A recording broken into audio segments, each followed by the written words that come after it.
बहती हवा सा था वो, यार हमारा था वो, कहाँ गया उसे ढूंढो, कहाँ गया उसे ढूंढो। हाँ भाई જોઈ નથી ગયા હો આર્યા આપણે 3 દિવસ ઘરે હતા અને ઘરનું કામ હતું દિશા આપણે 3 દિવસ ઘરના કામમાં એવા અટવાઈ ગયા કે આપણે વ્લોગ બનાવવાનો ટાઈમ મળ્યો નહીં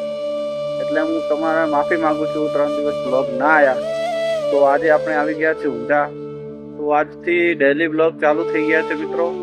તો મને આ વ્લોગમાં અને આ 3 દિવસમાં એવું તો શું કામ હતું કે મેં વ્લોગ ના મળ્યા એટલે હું તમને આખી સ્ટોરી કહીશ તો બને રહો હમણાં વ્લોગમાં પછી બીજા દિવસે સવારમાં મિત્રો પી લીધો ચા કારણ કે ચા વિના મને ચેન પડે નહીં મન મારું મૂંઝાય રે પછી આપણે પાછળ નાખવાના હતા બ્લોગ એટલે આપણે મમ્મી પપ્પાએ કીધું કે બટા તું આવ્યો તો ભલે પણ આ બધું ખડ બધું તારે ઉખાડવું પડશે ભાઈ તારે જ કરવું પડશે કીધું પછી થોડી વાર કર્યો અને પછી આવી ગયો વરસાદ વરસાદમાં પલટતું તો આ બધું થાય નહીં મોડું પડી જવાય મોડા વાળાને ધંધા કરવા નથી પછી આપણે કોલેજ કોમ હતું એટલે આપણે નીકળી ગયા રિક્ષામાં બેસીને કારણ કે આપણું સાધન હાજર નહોતું એટલે આપણે રિક્ષામાં મસ્ત વાતાવરણનો માહોલનો આનંદ લેતા ઘણા દિવસો પછી ડીસાની બજારમાં ફરતા આપણે જઈ રહીએ છીએ કોલેજ કારણ કે કોલેજ આપણે છે ગામડામાં તો અડધાઉથી રિક્ષા મળી અને પછી આપણે આવી ગયા દીપકથી આપણે જવાનું હતું કાંઠ બાજુ તો કૂતરા કે અમારે જવાનું છે રિક્ષામાં બેસીને તો કીધું હેડજો તમે પણ પછી આપણે પહોંચી ગયા કોલેજ આ જોઈ શકો છો અમારી લો કોલેજ કેવી છે અને આ બહારનો નજારો છે લો કોલેજનો 3 માળની કોલેજ છે બસ બધી સગવડ છે અમારી કોલેજ પછી આપણે આવી ગયા બજાર કારણ કે એક મહત્વનું કામ હતું પછી આપણે નાસ્તો કરવાનો હતો એટલે આવી ગયા બનાસ લાઈવ પરફોર્મન્સ પછી આપણે આપણા નવા ઘરે આવ્યા જ્યાં રિનોવેશનનું કામ ચાલુ હતું તો આપ જોઈ શકો છો કેવી છે હાલત અને કેવો છે માહોલ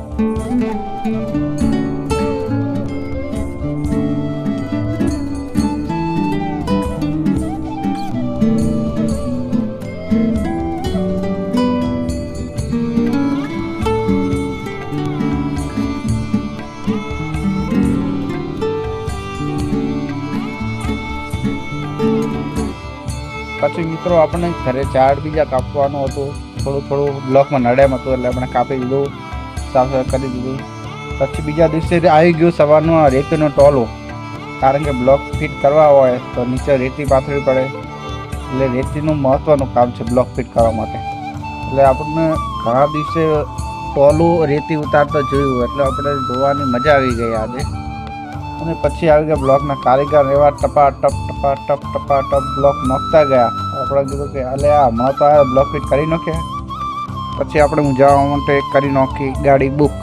તો ગાડીવાળો કે પહેલાં હાઈવે પર આવી જાઓ એ બાજુ હું નહીં આવું અને મળી ગઈ આપણી ગાડી એટલે આપણે ગીત સાંભળતા નીકળી ગયા ઊંઝા તો જય હિન્દ મિત્રો આવા બ્લોગ જોવા માટે મને સબસ્ક્રાઈબ કરો અને ચેનલને લાઈક કરો જય હિન્દ જય માતાજી ભારત માતા કી